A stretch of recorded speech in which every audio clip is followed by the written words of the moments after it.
Right, ladies and gentlemen, fact and trends, opportunities and challenges in PV market 2024. I'm very honored to. Sorry, can you hear me?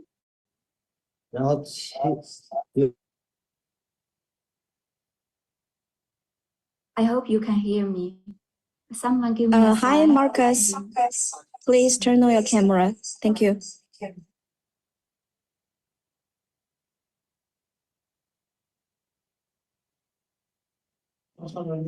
Hi, Miss Ying. We can hear you. Please go on. Great. Also, I'm very honored to moderate the session today.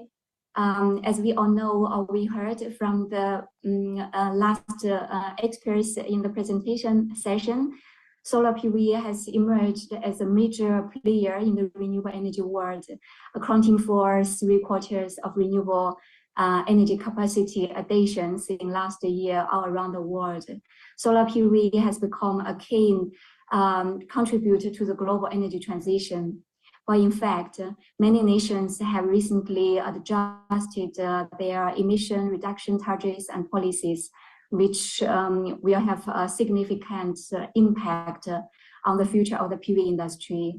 During our discussion today, we will delve into the prospects and challenges which the solar PV industry are facing in light of this recent developments. Today we have gathered here 3 distinguished guests, each representing different regions and solar PV industries, and they will share their valuable experience and insights. And now, please allow me to introduce them. Tony Zhu, Vice President of JA Solar. Tony, welcome you. Christian Cecchini, Technical Regulatory Specialist at AB Solar.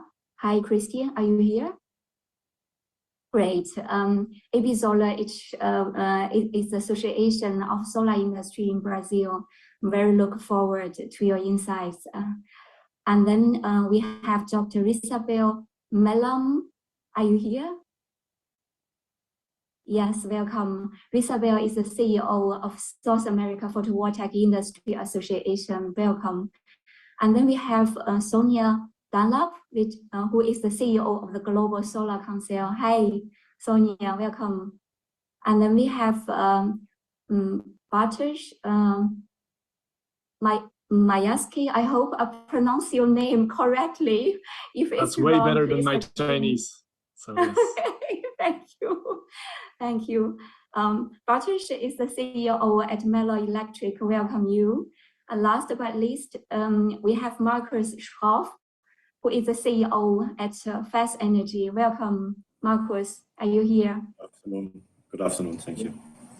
Thank you. Welcome all of you. I kindly ask all panelists to keep your camera on throughout our discussion if the internet connection allows. So let's start.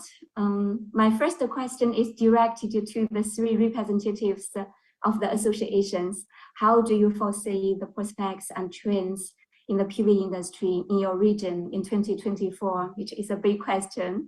And Christian, may I ask you go first with Brazil? Yes, good afternoon. Thanks for the invitation on behalf of AB Solar. It's a pleasure to meet you. And for Brazil, we have almost 17% of the matrix as installed capacity on photovoltaics, and we estimate to grow to 2024 about 90 gigas. But on the first 3 months, we almost increased the 3 gigas. So we are expecting, very enthusiastic with the increasing of the capacity. And for 2050, it's supposed to be forecast 32% on the matrix about photovoltaics. So we have a huge path and a long way to go. And hi, Christian. Yes, Sorry to interrupt. Could you please speak a little bit loudly? yes, of course. Thank you. And we are discussing here mostly the trends for new laws to increase the demand on photovoltaics. And we have a regulation mark on green hydrogen that can increase the evolution of the photovoltaics also. So we have these prospects to go. And the huge bottleneck that we have is the transmission line. So our consume centers are far away from where we have the biggest installations. So this is our most difficulties to handle.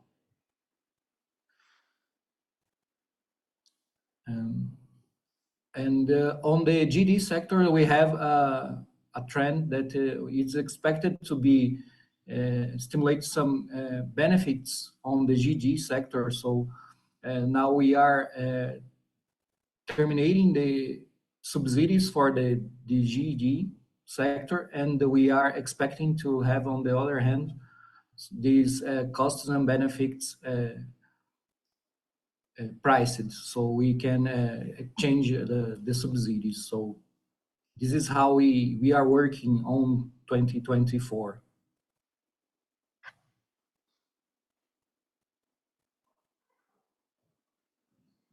Christian, have you already done with your part? Yes, yes. Thank you very much for your information. And I think we are facing the same situation also here, the role of green hydrogen and also the transmission grade. Thank you very much for your information. And then let's go with the next expert, Risabel. How about the situation in South Africa? Good morning, good day, and good evening to everyone. And thank you very much for inviting us to this third Global PV Summit. I represent the South African Photovoltaic Industry Association, North South America. We are the voice of solar PV in South Africa, and we represent about 800 companies that operate across the entire solar PV value chain. So solar industry is quite exciting in South Africa, and it's increasingly playing a significant role in its power mix. We estimate that our contribution to the solar, to the entire electricity or the power mix in South Africa is about 5%, and possibly will go up to about 10% by 2030. We estimate that currently we have about 8 gigawatts of installed capacity. I know it's small numbers compared to China and Europe, but it is growing quite rapidly. And about 2.4 gigawatts of that 8 gigawatts was procured through the government procurement program, but about 5 gigawatts is really driven by the residential, commercial and industrial markets, and it's growing quite rapidly. Just to give you a sense of how quickly we're growing, we saw about 3 gigawatts of capacity installed in 2023 alone. And we estimate that in 2024, the current year, the installation will reach about 5 gigawatts. And in up to 2030, we estimate that we will see between 3 to 4 gigawatts of installed capacity every year. And this will be across all market segments, being residential, commercial industry, as well as the utility market. So whilst the utility market had in the past been dominated by the public sector procurement initiative or program, we're seeing a lot of participation, increased participation by the private sector, and that has been enabled by various regulatory reform that government has introduced in the past couple of years. So yeah, I think our sector is going to be very interesting in the future. Some of the trends that we are seeing, especially at residential level or market segment, is that most of those installations are hybrid in nature. They are a combination of solar PV and battery storage. When we talk to our banking members, they tell us that almost 90% of applications for for solar PV systems is really hybrid systems. So we're seeing a combination of PV and battery growing quite prevalently in the residential market. There are already examples of utility scale projects that combine both PV and battery storage. And in fact, one is launching in the next couple of weeks. What we also, one of the key drivers maybe as a last point has been our challenges that our power utility has faced in the past couple of years, really, which has led to a very limited ability to meet the increasing demand of electricity, which has led into rolling blackouts or scheduled power cuts, which range from anything from 2 hours to 12 hours in bad situations. So that has catalyzed the market, and that's why we're seeing these rapidly growing numbers.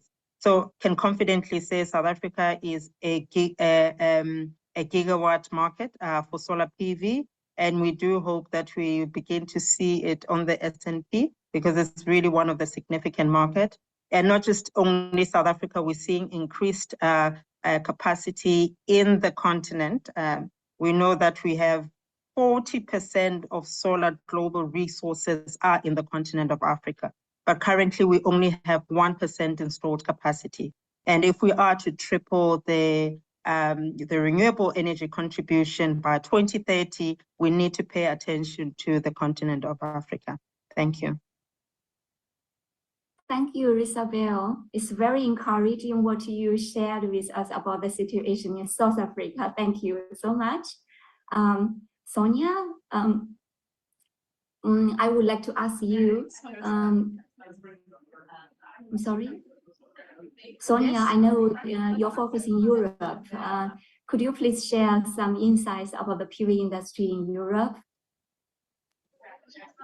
Yes, certainly. So my name is Sonia Dunlop, or Deng Soni is my Chinese name, and I represent the Global Solar Council. So we are the World Solar PV Industry Association, representing the whole of the PV value chain, polysilicon refining, manufacturing, project development, everything from every region of the world. So we represent the Chinese industry, the Indian industry, the American industry, and the European industry. I am based in London, in Europe, and I work closely with my European partners. But we very much try and unite the whole of the global solar industry, manufacturing and project development at global level.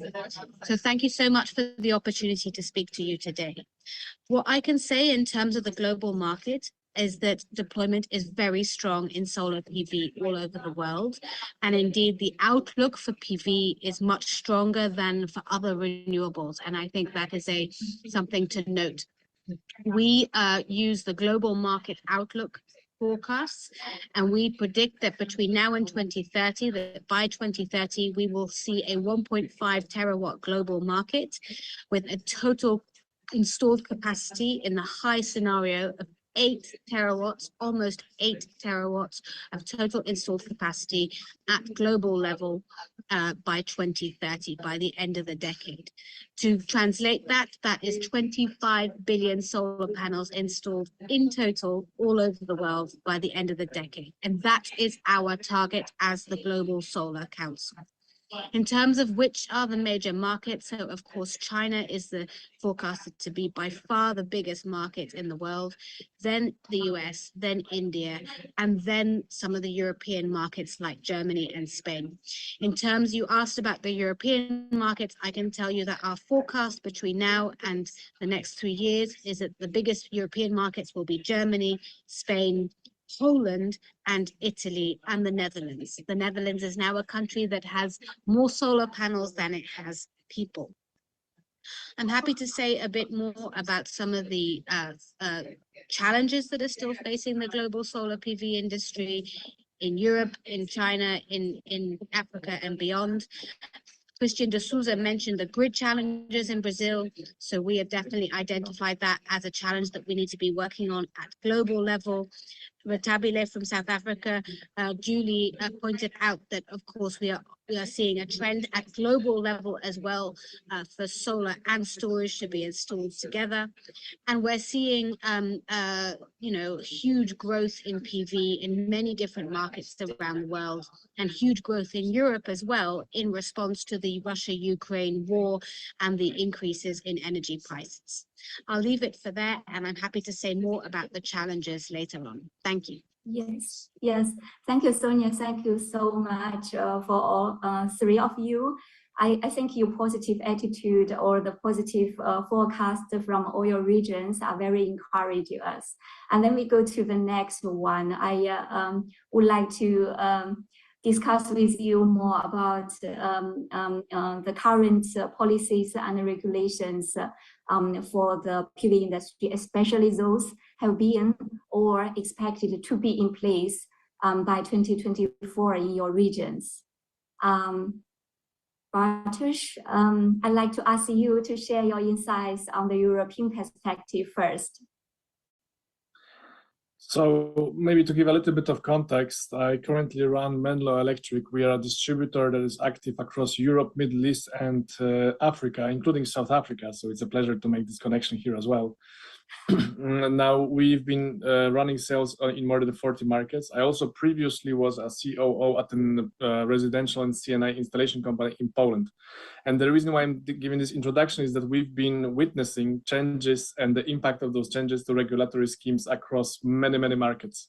And if there is one thing that I would love to see implemented is actually not any particular scheme of support, it would be stability to the systems, because what we've witnessed in many, many markets is situations in which the market is going boom, and it is booming for several 2, 3, 4 years.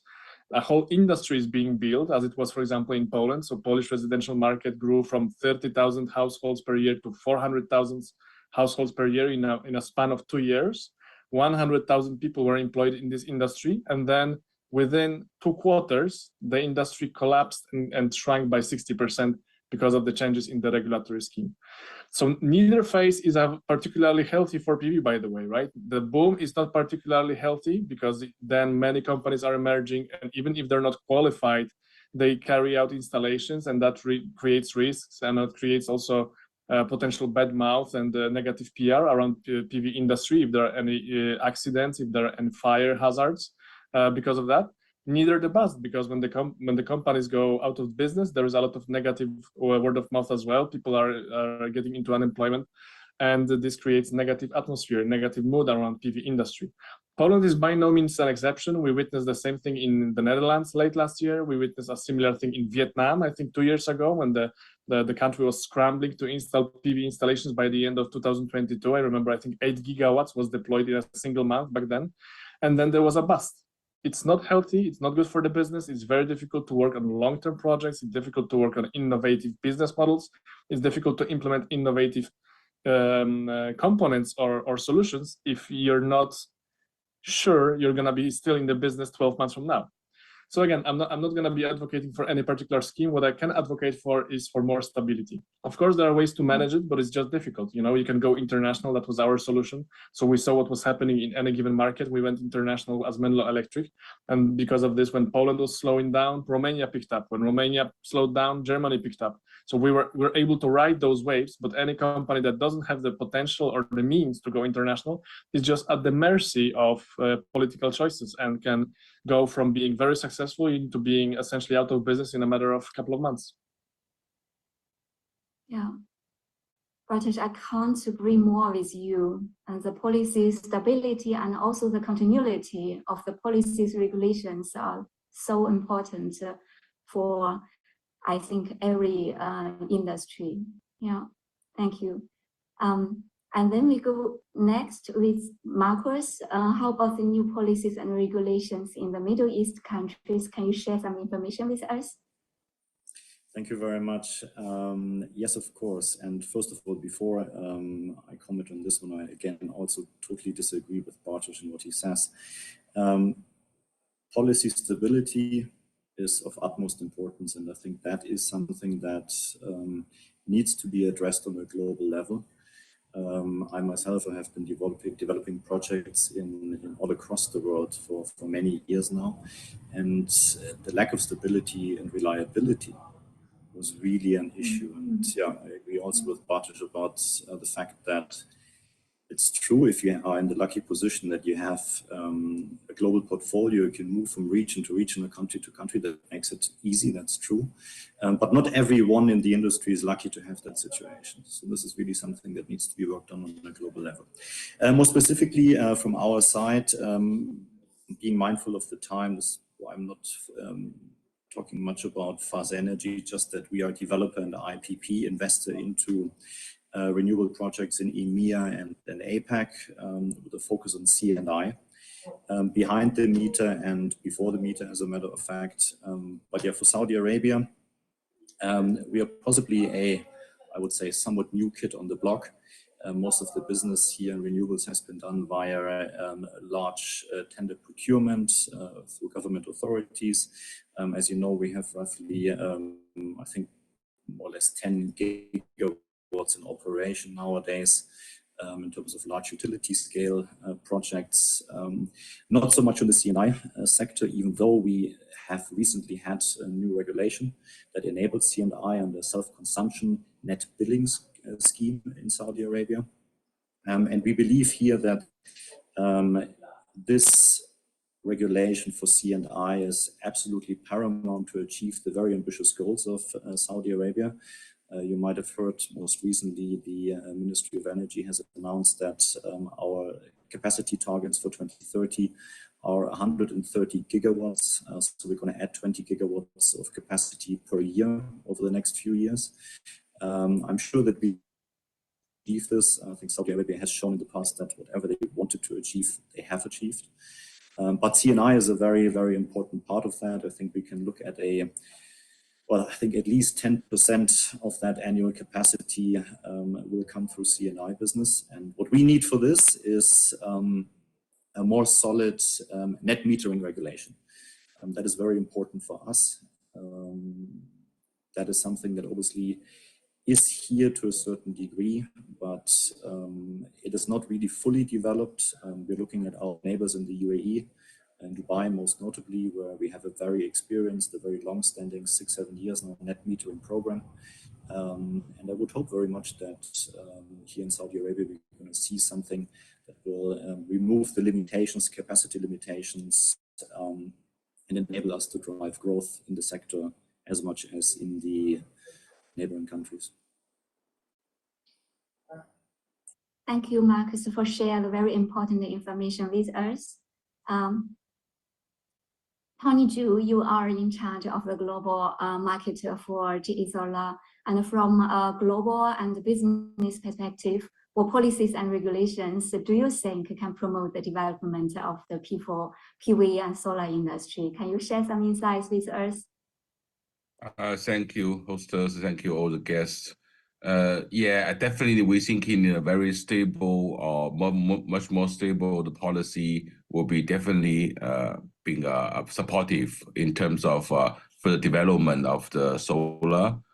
We do see that, as I share the same opinion with the CEO from Menlo, so Mr. Bartosz. So actually we have been working in different regions with the booms and recessions about the solar. But we do see the recent trend that each of government has been committing long term about the solar, and since the solar become a significant part of their grid connections, definitely we need some of the stable policies, which not only in the solar but in the state grid levels and even the industrial guidance levels of each of the country, to be adopted more renewable energy or solar in terms of the systems, and involving more into the new environment.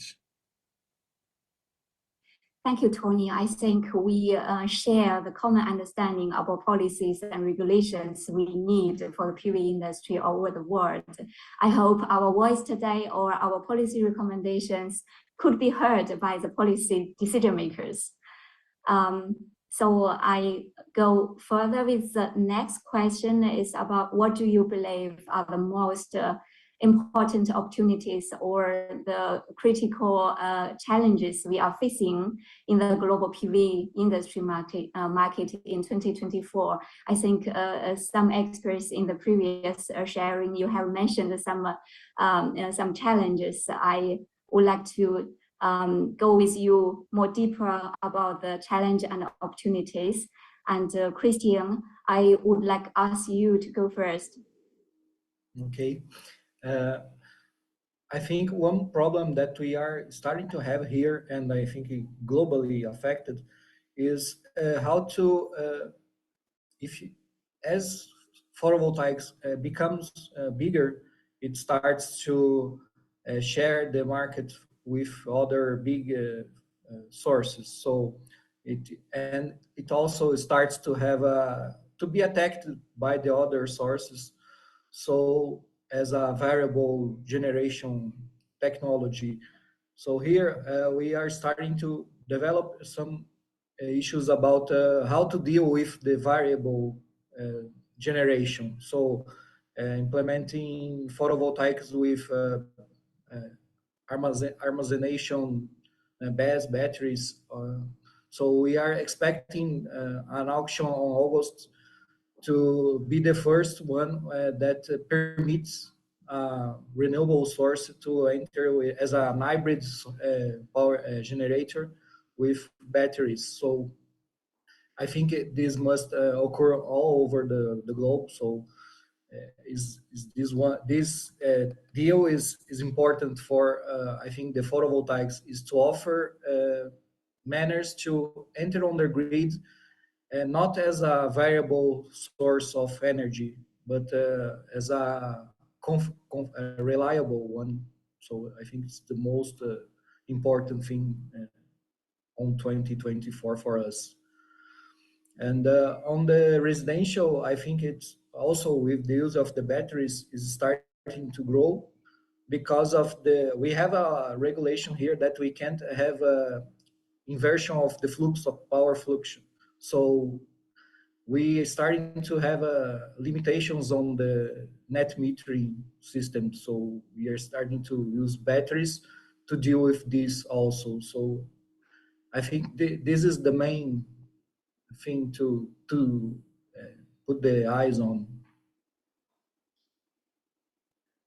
Thank you, Christian. Yeah, we have to solve the problem with people of wind energy, the viable generation. But there is already a lot of technical solutions, and I hope we can get more insights or suggestions also from other experts. Risabel, can you also share some opinion with us? So maybe let me start with good news, which are the opportunities. I think I've already alluded to the fact that not just South Africa, but Africa in general has some of the world's best solar PV resources. And I think this gives us an opportunity to explore new frontiers. A lot has been spoken already about green hydrogen. So we are really a great market in South Africa and the continent for green hydrogen development. But also we have, I think, the world's biggest population that still do not have access to modern energy, electricity specifically. We're talking about over 1 billion people in sub-Saharan Africa that are still not served. In addition, we do have a growing middle class, so that increases the demand for energy in general. And we think solar PV is well poised to address that, that increased demand. I think also the other issue that I want to point out is that there is an opportunity for various business models. Solar PV is a really democratizing technology. You can deploy it at a wattage level, at watts, and really that's what some people actually need, watts to megawatts, right? And then the in-betweens, kilowatts. And therefore, there is a huge opportunity for different business model, for financial instruments that can address the needs of the energy needs of some of the marginalized, but also the affluent communities. So there are really ample opportunities.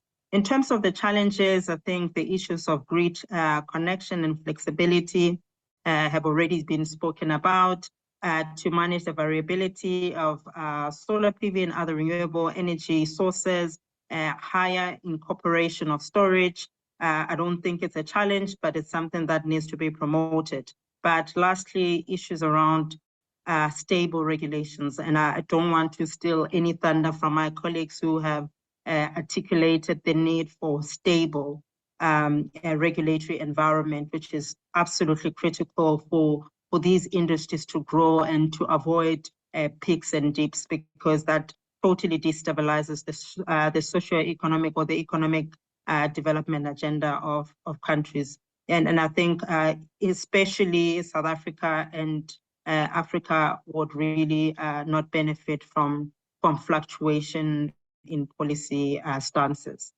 So yeah, I'll leave it there, Madam Moderator. Thank you. Thank you, Isabel. Thank you for the sharing with us. I think we are facing the similar challenge, and we can also share our best practice with each other as a solution for the other regions or countries. Thank you. Sonia, I would like to ask you to share some insights from your side. Absolutely. So here at the Global Solar Council, where we have both association members such as SAPVIA from South Africa, such as AB Solar from Brazil, and we also have company members such as Trina Solar, and GCL, and SMA, and many others as well. That we really have identified three main challenges at global level to the deployment of solar PV. They are finance, grid, and skills and training standardization. On finance, we are working to bring down the cost of finance for PV and PV plus storage all over the world, including in the least developed countries, to make sure that no country is left behind in the global solar transition. And we are working to engage with the private financial investors here in London, where I am, in New York, in Tokyo, and elsewhere, and with the public banks, the World Bank, the African Development Bank, the Asian Infrastructure Investment Bank, to make sure that it is as easy as possible for them to put their money into solar projects, large and small, that they are supporting the rollout of solar in every country in the world. Then on grid, we are working to pull together a big coalition of actors from across the renewables and grid space to encourage governments at COP30 in Brazil, in Belém, because Christian will be coming to visit you in Brazil next year. To encourage them to really prioritize the integration of renewables into the grid and finding solutions to the grid congestion and grid delays challenge that is holding back so many solar projects around the world at transmission level and at distribution level. And we want all 190 countries to commit to mandating their grid operators to make finding solutions to this a priority, which can involve building new short and long distance grid interconnectors, but can also involve the deployment of more storage, of flexible time of use pricing, and of different electricity market design and priority dispatch. And then finally, we have launched the Solar Training Standardization Initiative to work to establish at global level standards in terms of what training should look like for solar technicians around the world, so that every investor, every project developer, every EPC can use those same standards so that we are not duplicating each other inside every company, and we can copy the very successful framework that has been used in the wind industry to reduce the cost of doing business in solar and reduce transaction costs. And we are looking for companies and organizations to join us in this initiative, to sponsor us, to make sure your technical requirements are in these global solar training standard modules, so that we can then roll this out to a network of 500-600 training centers around the world and make it easier to do business in solar. So this is what we are doing as the Global Solar Council, and we are very keen for everyone to join us in these efforts. Thank you. Thank you, Sonia. This is so very inspiring, and what you have done is exactly what we need in all over the world in different countries. Thank you. I wish I could cooperate with you in the future. Thank you so much. Yes, I understand we are facing a similar challenge, and we have a huge opportunity in different regions, maybe all over the world. In light of this, we should collaborate and we should change, we should build a platform for peer-to-peer learning maybe. So my next question is about collaboration. How do you collaborate with the industry partners to drive market growth, to drive innovation and adoption of solar energy worldwide? I would like to go first with Bartosz. Can you please share your opinion or experience with us first? Sure, and maybe let me tie up with the previous question regarding the challenges in the industry by mentioning one that was not mentioned by my predecessors, and that is the reshuffle that we're going to be facing in the supply chain. With the falling prices of modules, with the falling prices of batteries, we will see first off a reshuffle among the manufacturers. When I traveled to China mid last year, there seemed to be a very common expectation that this overcapacity will be pretty much cleared up by the end of 2003. That has not happened, and I don't think it will happen in 2024 as well. The reason being that after the recovery, post-COVID recovery in China, plenty of money poured into the PV space in China, and many manufacturers are sitting on essentially what I would describe as a war chest of capital that they can use to try to wait out others and not shut down or reduce their capacity. So there will be a reshuffle. It's not going to be soon. I think it's going to continue well into 2024 and or even 2025, the overcapacity. That will have an impact also downstream on distributors, with many distributors still sitting on stocks. Last year, the name of the game was modules. This year is going to be inverters and batteries. String inverters and batteries, of which the prices are falling. And the impact it's going to have on distributors is that with the falling prices of components, it's becoming more and more difficult to manage the existing distributorship model. And that's just because a single salesperson, there's only a certain number of clients, installers, smaller wholesalers that he or she can serve. And with the falling value of components, that means that the turnover generated by a single salesperson is getting lower as well, making it more difficult for that person to be a profitable addition to the company. The impact it's going to have on the industry is that more and more of the business is going to be carried out online. And that leads me to your question. I'm getting there, which means, now we are supporting a platform that's set up that's called SunStore. And there's a number of similar platforms emerging in the industry that directly connect distributors and manufacturers with installers regardless of where they are. So we will see more and more of business being carried out online. The cheaper the components are, the lower the barrier. The lower the barrier, the easier it is for the buyer to go and buy online. So we are supporting this transition by supporting one of the platforms, but of course there is a number of platforms that are emerging as well. And this will just change the way the components are being purchased by installers and smaller wholesalers, rather than go through the major established single country wholesalers that will be able to procure directly online the components that they need for a given installation. That, I think, will reduce one of the significant barriers that Sonia did not mention, but I think it's there. When a country introduces a new regulation and the industry starts to boom, the demand starts to boom, there is no supply chain set up for people, installers, and investors alike to purchase components locally. And this barrier can be overcome with the emergence of the online trading platforms. We've seen that for sure. In Poland, we had the same situation when Poland started to develop as a market very, very quickly. Installers were struggling for components, and distributors were making unhealthy margins on that. Now, with the emergence of pan-European platforms, this is no longer going to be a challenge or an obstacle whenever demand starts to surge following a certain change in regulations.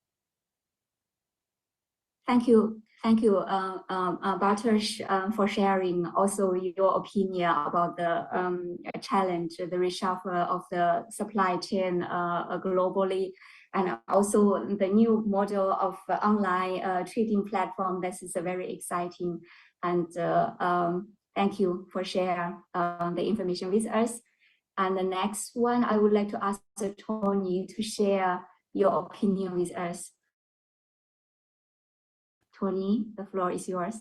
Yeah, thank you. I think it will be mentioned about all the business partners and the industry participants. Already we have been a very strong business partnership through the years, and we will continuously with all the fellows industries to be a partner together with a cooperation deeply. But we are more emphasis on we have active participants from the industry advocacy and the standards developments. So we do see a lot of like industry associations, advocacy group, and the policymakers. Probably we will be more interested and more focused on getting their awareness and this understanding about this industry involvement, not only in the solar but the energy sections. So we will be have a significant part of the energy distribution in terms of our systems. That will be a very important part in the future on, since solar and renewable energy are becoming a significant part, and they will becoming more and more important in the whole systems. Furthermore, I think we will prioritize ourselves in the knowledge sharing and the building, not only in the solar industry and the electricity industry, but as a whole society in terms of understanding about renewable energy, how they works and how they being function well, and how to involve ourselves be a dominant energy source in the worldwide. So we have been participating with the some of the training institutions or the education organizations. So we have developed some of the work programs or workshops with in some of the training professionals in the energy sections. So through this kind of cooperations, we do believe, we have our influence, and by understanding of the larger population about renewable energy and how it becomes significantly impact on our lives. So that was also a very important part where I should be adding. And the last but not least, we think, the customer cooperation is the most important. So all these our ambitions and targets will be together with our customer to have their voice be heard in the worldwide and the different sections. Thank you. Thank you, Tony. And now I understand why your company is so successful over the world. Yeah, Marcus, are you still with us? I didn't see your camera on. Mr. Marcos, he leaves because of emergency, so we can go on. Okay, thank you. We know climate change has become one of the most important topic in the process of high quality development of human civilization. Faced with this global challenge, it is necessary to get wisdom and strength from all over the world and adhere to long-term systematic green and low-carbon development. In this regard, the active participation and value contribution of the global business communities are crucial. And in this regard, maybe you are aware that JA Solar has recently launched a proposal or initiative called Global Green Industry and Commercial Low-Carbon Development. This initiative aims to gather representatives from green energy and global business pioneers to jointly explore and promote sustainable business practices and drive the development of the global green economy. For sure, I believe Tony is very familiar with your own initiative. I would like ask the other 5 or 4 panelists, could you please share your opinion on this initiative, maybe in 1 minute, considering the time we are a little bit behind the schedule. Christian, can you go first? Yes, of course. I think it's a huge initiative and very important. I only think that they have to include the governments and the people who needs to be transferred for the let's say that the dirt sector to the clean sector. So what should we do with the persons? We can be able to use their knowledge on the green sector. If so, it's a good, because we have several regions, cities, whole cities that depends on some kinds of specific, like coal sources or fossil sources, entire countries that have their income from this. So yeah, a little to think about, to include these things on the project to reallocate these people to work with the green energy. So I think it's very important to this thing to think about it. Thank you, Christian. Sonia, may I ask you about your opinion to the initiative which is launched by JA Solar?